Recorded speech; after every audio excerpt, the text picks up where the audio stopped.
We know who won the fight inside the ring.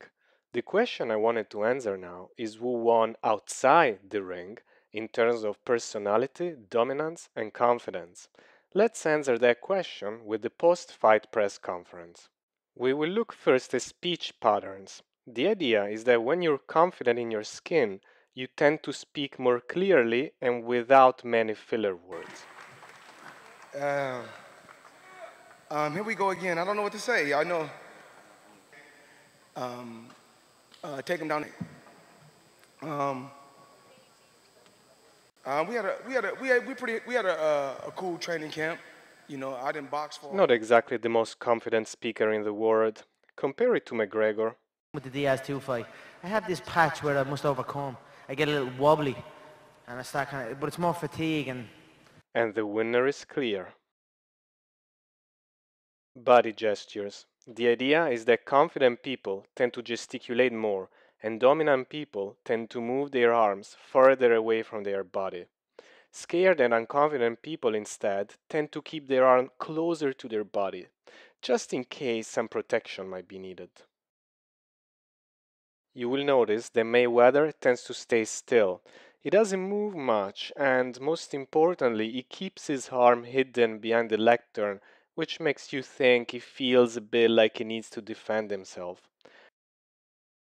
Compare that to McGregor instead. McGregor's high rate of gesticulation and his wide-ranging arm movements tell us that he has a much higher level of confidence while speaking. So even here, obviously, the point has to go to McGregor.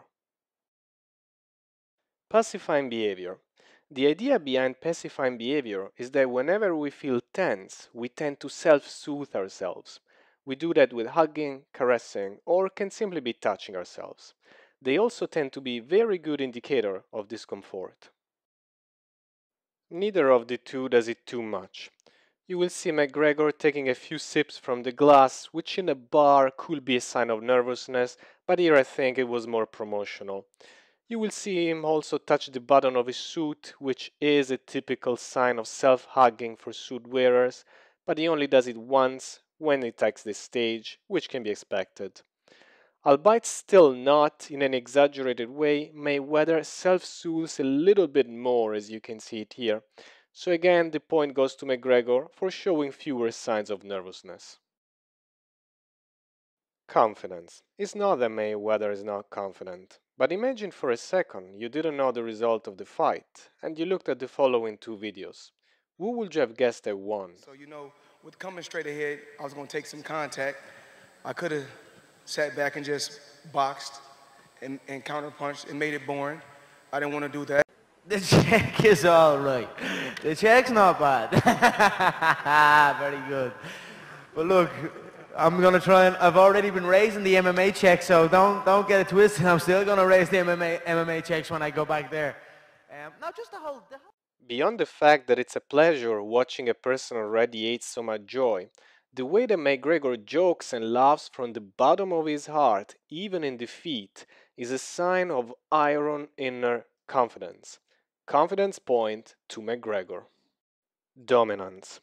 One of the tenets of dominance is that of being able to do as you please, no matter the social norms and the people around. While Mayweather obeys all social conventions and respects the journalists, you will see at least one instance where McGregor does his thing and fuck the journalist question.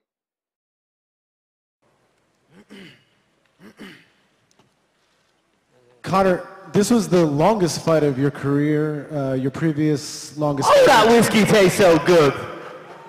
Oh, shit. Notorious Irish whiskey. Come in soon. I don't think I stop for half a second. I'm going to take over the Irish whiskey market. And this is delicious, so keep an eye out for it. Sometimes the line between confidence and arrogance, dominance and bullying, can be a bit blurred.